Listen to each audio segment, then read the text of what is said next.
어떻게 되는 거죠?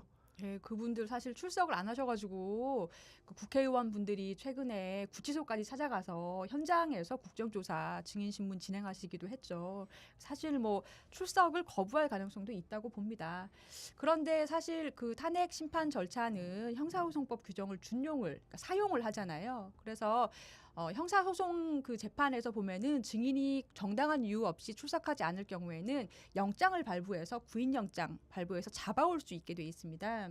그렇기 때문에 탄핵 심리 절차의 증인으로 끝까지 안 나온다면 헌법재판소에서는 구인영장을 발부하셔서 강제로 잡아올 수 있다라고 생각을 해요. 그래서 적극적으로 왜냐하면 지금까지 너무 여러 절차를 거부하셨기 때문에 적극적으로 영장 발부하셔야 되는 게 아닌가 싶어요.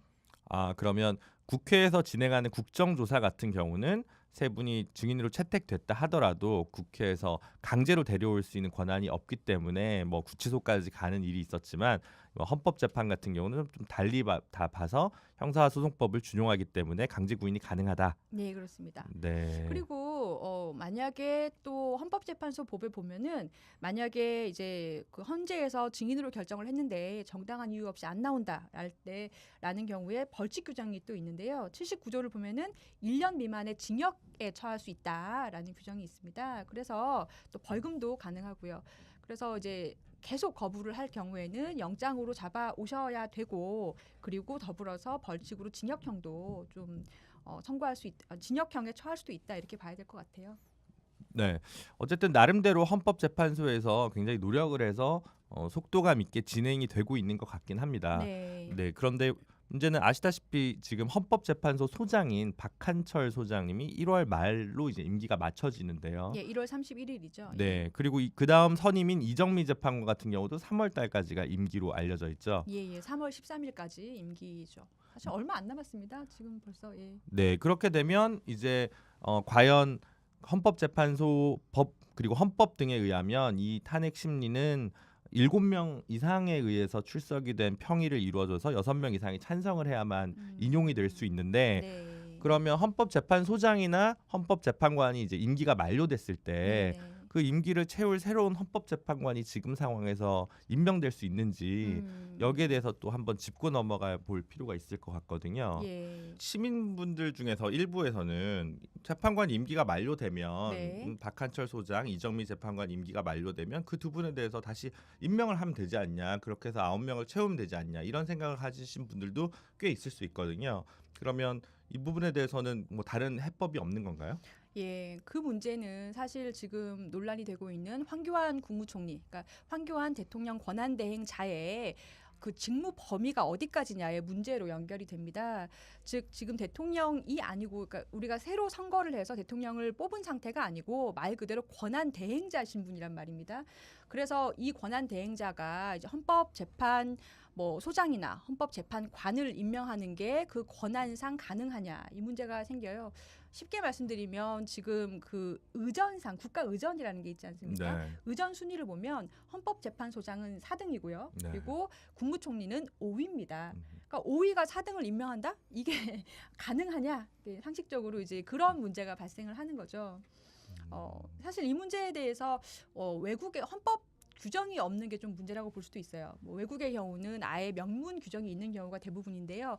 프랑스 같은 경우에는 이 권한대행자를 둘 수 있다. 대통령 거리할 때라고 규정을 두면서 그 권한대행자는 뭐 국민투표라든지 아니면 국회 해산 같은 권한은 행사를 못한다. 굉장히 중요한 권한을 행사 못한다라는 명문 규정이 있고요. 미국의 경우는 대통령이 거리가 되면 아예 부통령이 대통령직을 전반적으로 다 승계를 합니다. 그러니까 대통령이 되는 거죠.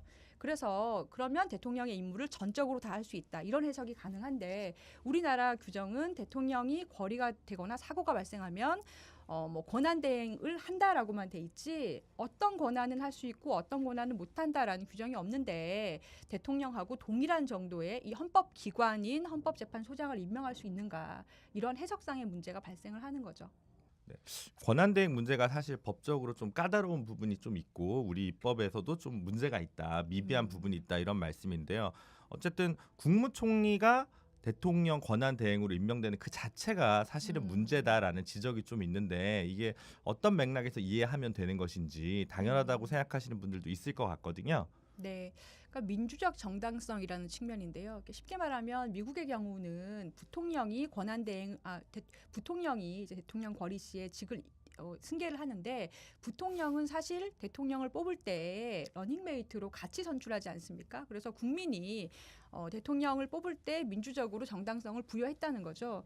그렇지만 우리나라 국무총리의 경우에는 그렇지 않죠. 그런 사람이 국가의 어떤 중요한 직책을 계속해서 이제 수행을 하는 것에 어느 정도의 권한을 줄 것인가, 이거는 뭐 당연히 논란이 있는 거죠.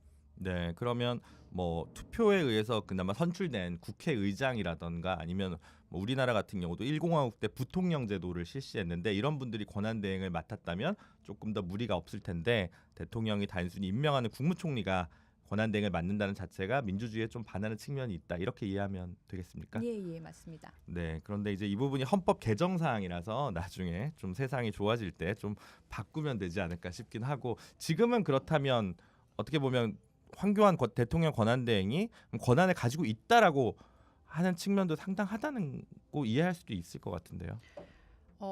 두 가지 견해가 있는 것 같아요. 이제 하나는 황교안 권한대행은 현상 유지 업무만 해야 된다. 예를 들면은 뭐 여러 가지 국무의원들과 같이 회의를 한다든가 아니면은 뭐 예산의 집행, 그러니까 이제 현상 유지라는 거는 있는 예산 집행하고 그리고 뭐 AI라든지 이런 방역 같은 그런 부분, 뭐 안전에 대한 문제라든지 이런 것들을 경찰 업무 이런 업무만 해야 된다라는 견해가 있고요.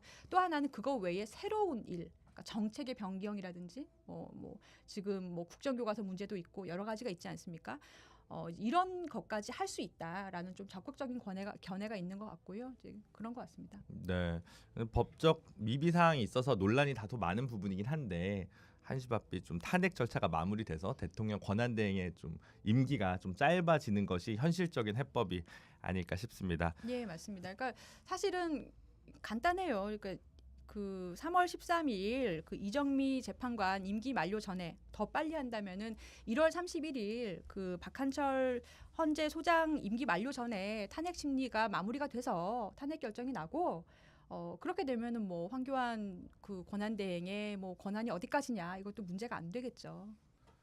네, 이렇게 오늘 대통령의 강제 수사 그리고 헌법재판소에서의 탄핵 심판 절차 마지막으로 대통령 권한대행의 직무범위 세 가지 쟁점에 대해서 짧게 이야기를 나눠보는 시간을 가졌습니다. 오늘 긴 시간 짧게 얘기했다고 했는데 긴 시간이라고 하네요. 긴 시간 동안 고생해주신 조수진 변호사님 좀 마지막 클로징 멘트를 하나 좀 부탁드리겠습니다. 예, 참 살다 보니 민변에서 캐스트를 진행하는 날도 오네요. 그 탄 캐스트 지금 민변에서 그 박근혜 그 퇴진 특별위원회라고 퇴진 특위를 만들어서 굉장히 왕성하게 활동을 하고 있고요. 그 중에 한 일환으로 지금 탄 캐스트까지 이제 런칭을 한 상황인데요. 이제 두 번째 방송에 출연하게 돼서 굉장히 영광이고 오늘 굉장히 재밌었던 것 같습니다. 이게 지금 방송은 짧을 수도 있는데 상당히 오래 찍었습니다. 재밌게 봐주시면 좋겠네요. 네. 민변 팟캐스트 방송 두 번째 방송을 이렇게 마무리하려고 합니다. 저희가 첫 번째 방송 때부터 탄핵 그리고 특검에 관한 법적 쟁점에 대해서 시민 여러분의 눈높이로 방송을 해드리겠다고 말씀을 드렸는데요. 변호사들끼리 진행하는 대화다 보니까 혹시 여전히도 저희가 국민들과 시민들의 눈높이에 걸맞지 않는 조금 지루하고 어려운 방송을 하지 않았나 이런 반성도 해봅니다. 그러나 앞으로 좀 더 나아드리는 모습 보여드리도록 노력하겠고요. 앞으로도 탄핵 인용이 되는 그날까지 탐캐스트는 매주 여러분을 찾아가도록 하겠습니다.